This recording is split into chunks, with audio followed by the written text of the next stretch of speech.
I know it's the basement, but you think they'd at least put the ceiling panels in that area. I just noticed that. Everything else, they put the ceiling panels on. Thanks, guys. The house is a bit of a weird house, but that is a sub pump room.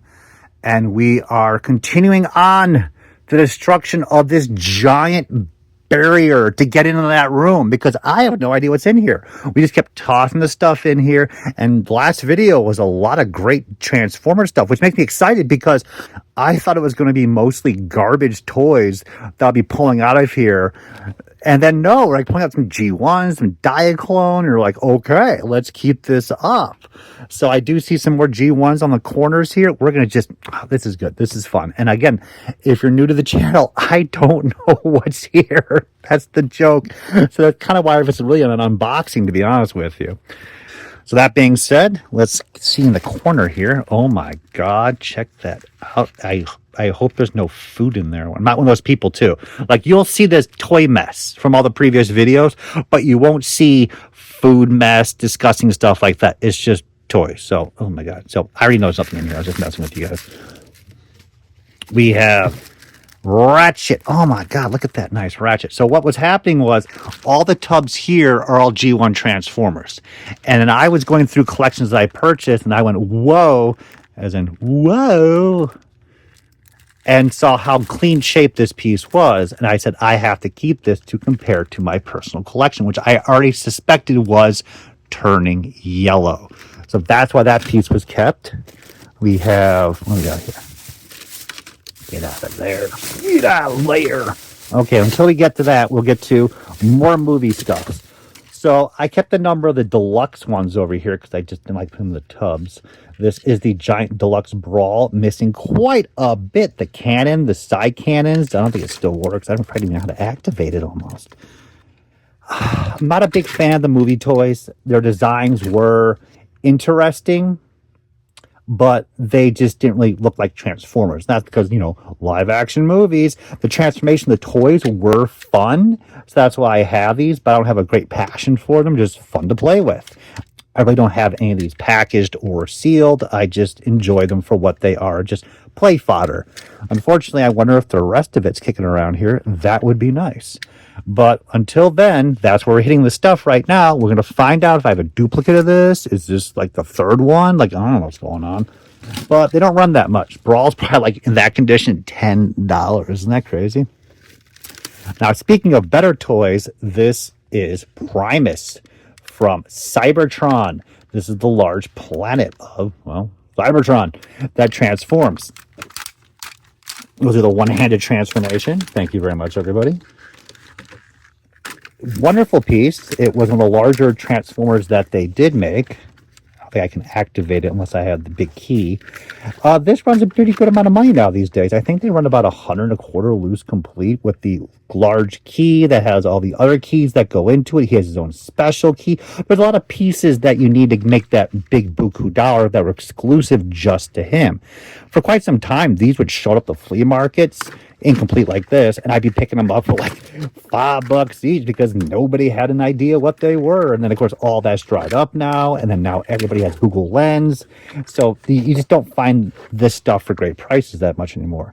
Cybertron was a beautifully designed series. It has my heart. I don't have too many box sealed stuff. I sold off a number of it already just because I just can't keep that much stuff.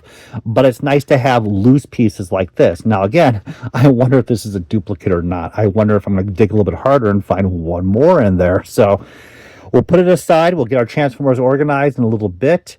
But it's nice to pull out strong key pieces like this, guys. As I said, I don't know what's in here. Well, we know Brawl works. And now I remember why Brawl was not in the tub. Because he pulled shit like that. I close the tub up, I'd pick it up and put it on the other tubs, and then that would start. And I'd shake it, and it wouldn't stop. See? Thanks. Love you too. Some helicopter blades from the Micromaster set. That's not good. Oh my God, look at this. Look at this. Oh my God. I'm being serious with you guys. I don't even remember doing this, but this is all parts. Look at this. Boom. So we got an H face. Not my, I loved Snapdragon the most as a child. Wasn't an 8-face fan. This 8-face from Titans, this was not as strong as Snapdragon, but it was still a really nice piece. But look at all the G1 and G2 accessories. I put on a Chrome Dome gun, Octo Punch, Pretender helmet, Snapdragon wings. A lot of this adds up financially. This is, wow. Slog gun, like 10 to 15 bucks each, and a lot of these accessories are a little bit less, a little bit more. G2, Thunderwing gun, Starscream helmet, Power Master. So this is me. Oh, look at that small gun. Wow. For small pretenders, Whirl. So this is G2 laser rod weapon. Those are very tough. So this is me saying, like, these are very difficult accessories to get. I'm not 100% sure that I have my collection anymore complete, because there's times that I would have a really nice toy in clean shape, but it wasn't complete. And then over like a year or two, you magically imagined that it was dead mint complete. And then you go through the tub and you're like, ah, no. So then I was just putting these accessories aside now. So this is great, because when I go through these tubs, most likely I'm going to find out that I already have probably half of these. And then this is all for sale. So this is, again, woke up this morning, had no recollection that I even did this. And then now I have a whole wonderful pile of accessories that could be for sale to help finance further endeavors of pure evil.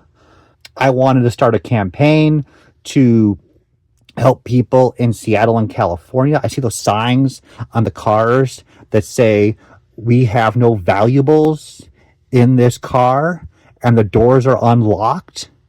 Please don't break in. And it just, it breaks my heart. This is where I do have like the humanity. And I'm not just a toy person. And I want to have like a group of people come together, like an organization, and we can go out to these neighborhoods and find these people that don't have valuables. And then we can put valuables into like a bright colored backpack, like some food, some money, care package. And we can put that in the front seat of the car for them, because they don't have valuables, and then we can lock the door so nobody takes the valuables. And I think this will just go such a long way for people, you know? These are the things I think about. So that's great. I'm excited about that. Look at this. There's a store I used to visit all the time called Psychedelia in Osaka. Great times. There are prices now because everyone's on the ball internationally with vintage toys. But during the heyday of the late 2000s, mid 2010s, even up to like 2020, they were great with vintage, amazing products. You never knew what you're going to find in there. And I usually walked out like 2 or 3 bags of these things. But of course, everything nowadays, they look at the prices internationally. So when you walk in, all the prices are like almost eBay prices at times. Oh my God. We have a G1 Canadian red slag just chilling there. My gosh. This is a pretty expensive piece, to be honest with you. It's not broken. Little bit of fading on the white legs, which is getting a little more common as an issue these days. This is a spectacular variant. There are many weird little variants here, color variations, markings of country of origin variations, minor stuff. But this is absolutely one of the best G1 variants out there. The original packages showed the prototype version with red head, red fists, and white legs. That was changed to a black face, black legs, and black fists. Somehow, some release in Canada didn't get the memo, and a number of these got produced. At times, they would be just like this. Most of the time, they would be with the red face, red fist, white legs, but sometimes you'll find black legs, red face, etc., because the parts were just drying up at the factory because they weren't supposed to do this. But you can always check by the top up there of the red versus the black in the photos, like from Canadian sellers, you know. And I used to pick these up quite often in eBay lots from Canada until other people kind of figured out what was going on. So this probably is, again, a backup to one that's already in here, and I'm going to assume, and I'm flabbergasted that I have 2 of these, and they're probably worth about $150 to $200 now. That's fantastic. This is just, I'm so happy to be doing this, to be honest with you. I have no idea that I had a second red slag. What else is cooking? Got a panel for Cybertron. We have movie Transformers. Is this one of the tougher ones from Japan? I think this might be. You guys let me know. I don't know what's going on. Movie characters I don't care so much about. Oh my lord.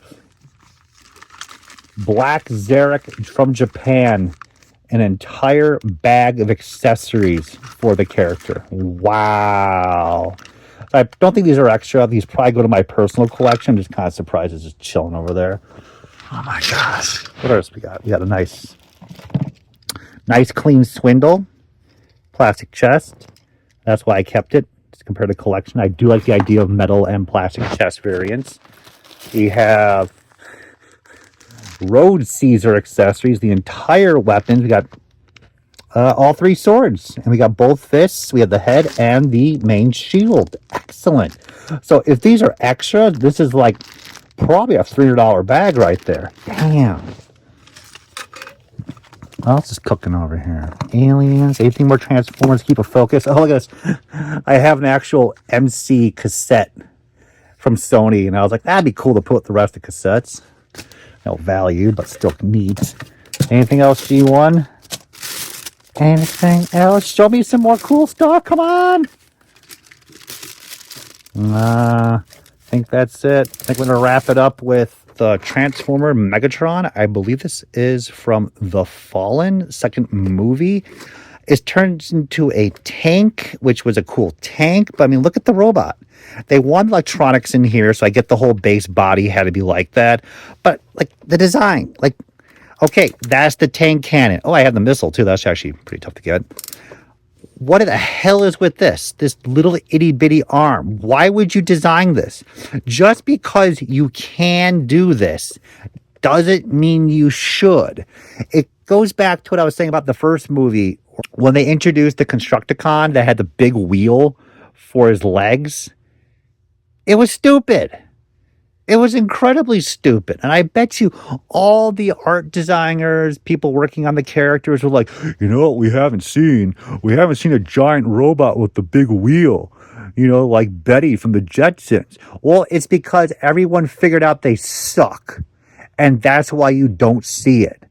And I'm sorry, it still sucks to the point where you guys even recognize that and gave them legs finally. So bite me.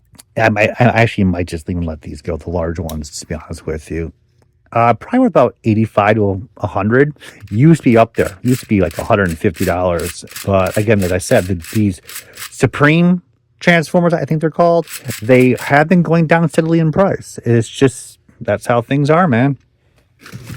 So that'll wrap up this episode. That was a wonderful Transformer episode. We got some Transformers down there, the Japanese pieces here, European, more G1s, and we're going to hit all that stuff in good time. So the next videos are definitely going to be more oddball 80s and funky stuff. So thank you for watching, and I love all of you. Really. Maybe. Could be.